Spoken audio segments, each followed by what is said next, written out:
Imagine a conscious contact with God so strong that no matter what you are doing or not doing, that no matter what your kids are up to or not up to, and that whether you've got the person of your dreams or they're just not cooperating, that you are happy, content, and at peace. A space where everyone else's thoughts, attitudes, and actions are beautiful and exactly as they are supposed to be. Well, this is the space where I like to play. My name is Misha Z, and this is today's Bitch Slap. Join me as I shed light on the thoughts, actions, and attitudes that are causing you pain, and we train our minds to go to the capital S inner self, the joy that is waiting for us, the God within. I have not done a Course in Miracles episode in a while, so I thought I would get to it. And I was feeling vulnerable. I feel like the A Course in Miracles episodes for me are especially vulnerable because I start talking about God and sin, and it can feel very dogmatic, and I feel like I'm not a very dogmatic person. But anyway, chapter 23, The War Against Yourself, Introduction.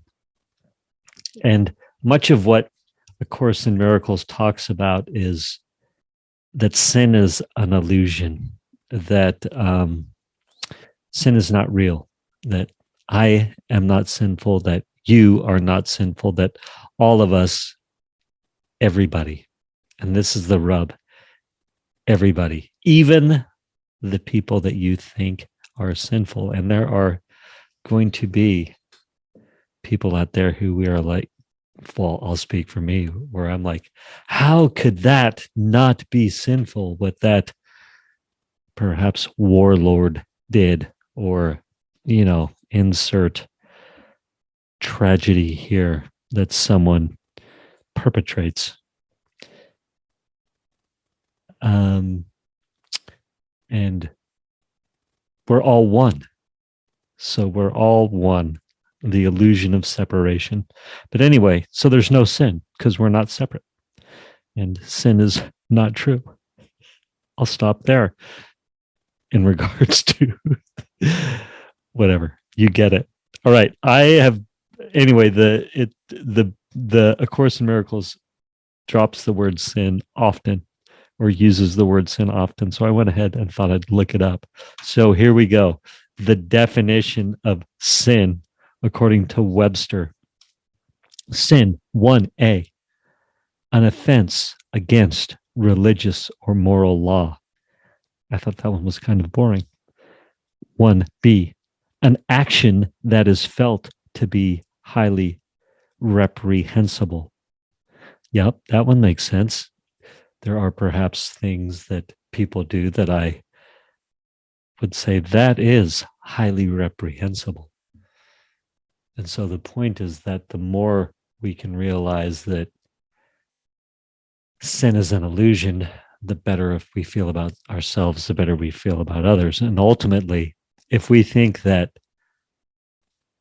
the ego is all there is, that my existence in this moment, well, then I'm going to strongly believe in sin, as are you.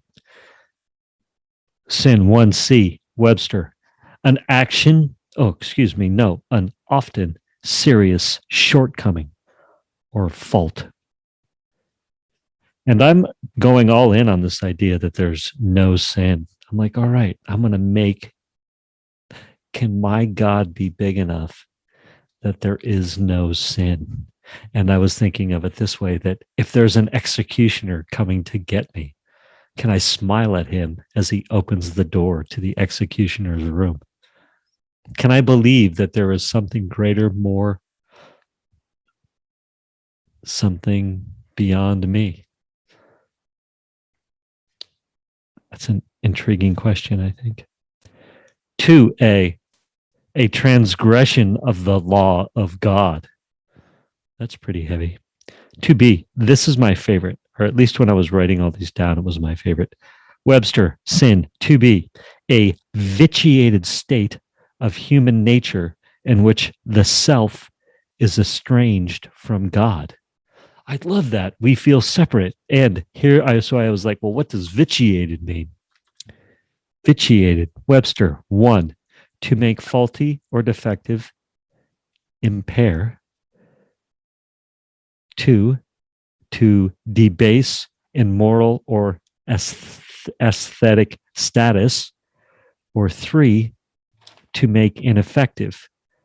And so I liked 3, to make ineffective.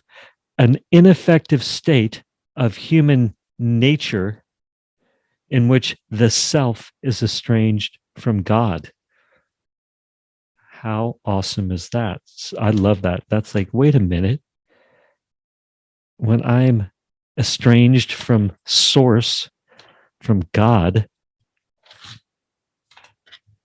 I am ineffective. Love that. The verb.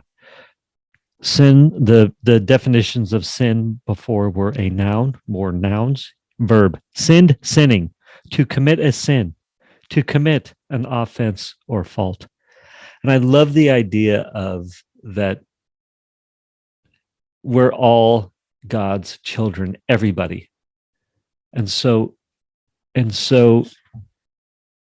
none of us are committing offenses or faults. We're literally all doing the best we can in any moment.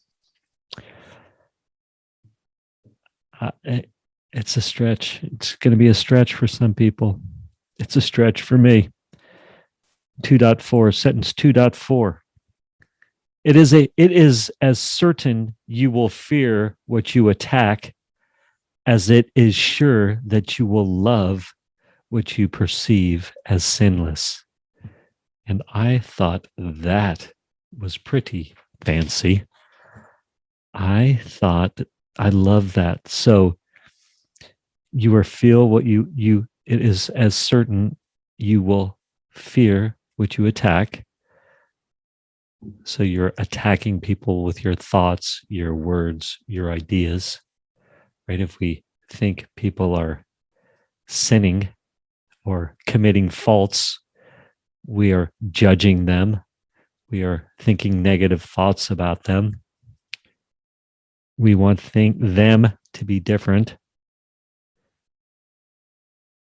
And sometimes we will do things to help expedite that.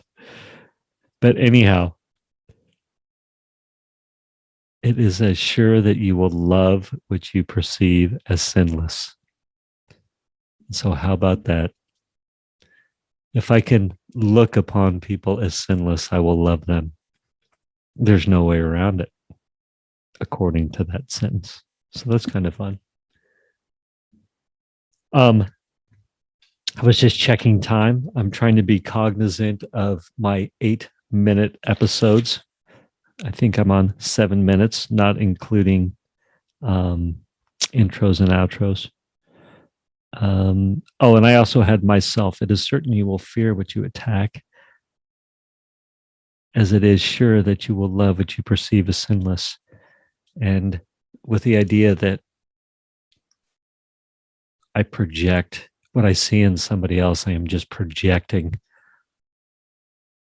onto other people that if I can perceive myself as sinless, I can love myself. But ultimately, if I am seeing others as sinful, that implies that I do not see myself as sinless.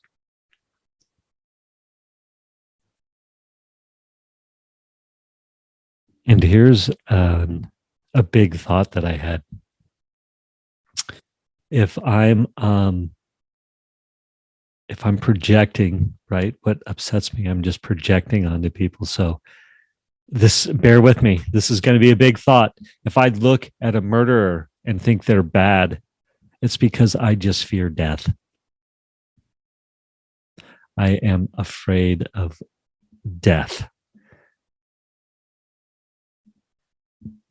And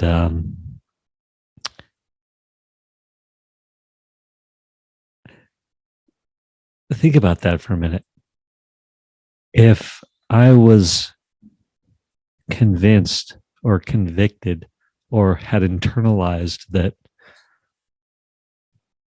there's something bigger going on, and that I will be a part of it, whether my consciousness is in this body or not. Death wouldn't be that big of a deal. And then perhaps you'd be like, yeah, people live, people die. The illusion of dying the right way. I've talked about that before, or dying at the right time. We're all just a bunch of control freaks who fear death. The ego likes to has a hard time comprehending the end. I'll stop there. Who knows if this one will make the airwaves? Thank you for spending time with me today.